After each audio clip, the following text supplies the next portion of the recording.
Buen día, iniciemos con el tema de ecuaciones trigonométricas. Para ello definamos qué es una ecuación trigonométrica. Una ecuación trigonométrica es una expresión que contiene como incógnita valores angulares bajo los signos de las funciones trigonométricas. Para resolver una ecuación trigonométrica, aplicamos las reglas del álgebra para aislar la función trigonométrica en un lado del signo igual. Luego usamos los conocimientos de los valores de las funciones trigonométricas para determinar la variable. Al resolver una ecuación trigonométrica, se debe encontrar el o los valores que satisfacen dicha ecuación. Esto es, que en una ecuación trigonométrica no siempre existe una solución única, en ocasiones existen varias. En esta unidad, las soluciones de una ecuación trigonométrica se expresarán en radianes, o bien números reales. De lo contrario, si el ejercicio me lo pide, tendremos que encontrar la solución en grados. A manera de recordatorio de los temas que ya habíamos visto de manera o en semanas pasadas, vimos los signos de las funciones trigonométricas y decíamos que en el primer cuadrante todas las funciones iban a ser positivas, que en el cuadrante número 2 la función seno y su recíproca es la que iba a ser positiva y el resto tenían que ser negativas. En el cuadrante número 3 la tangente y su recíproca tenía que ser positiva y el resto debe ser negativa. Y en el cuadrante número 4 la función coseno y la función y su recíproca, la secante, tenían que ser positivas y el resto tenían que ser negativas. Decíamos que una manera de recordarlo pues es con la frase todas sin tacos, donde la primera me indicaba el primer cuadrante, el sin, que era el segundo, la TA era el tercer cuadrante y CO era el cuarto cuadrante. Además, también vimos los valores de las funciones trigonométricas para los ángulos de 30, 60 y 45 y para los ángulos cuadrantales. Esta parte de la tablita es importante porque es lo que nos va a servir para poder determinar los valores de las soluciones de mi ecuación trigonométrica.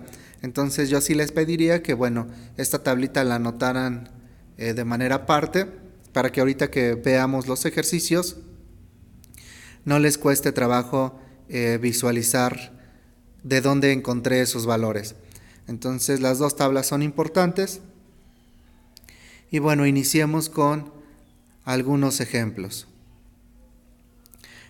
Para ello también recordemos que era el ángulo de referencia.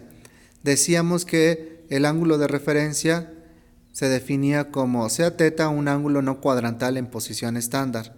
El ángulo de referencia para θ es el ángulo agudo denotado por θr o θ una barrita arriba o θ', que el lado terminal de θ forma con el eje X. Entonces para el primer cuadrante el ángulo de referencia y el ángulo coincidían.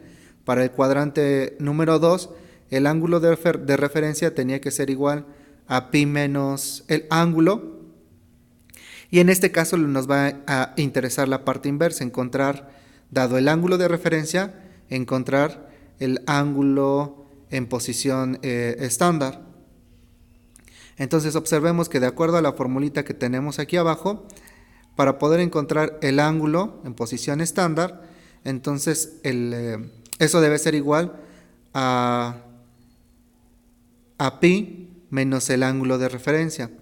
Para el tercer cuadrante me dice que el ángulo de referencia debe ser igual a pi, al ángulo en posición estándar menos pi, pero recuerden que a mí ahora me va a interesar la parte inversa, me van a dar o voy a encontrar el ángulo de referencia y me va a interesar el ángulo en posición estándar, y entonces para poder encontrar el ángulo en posición estándar, pues debe ser, si yo despejo, debe ser pi más el ángulo de referencia.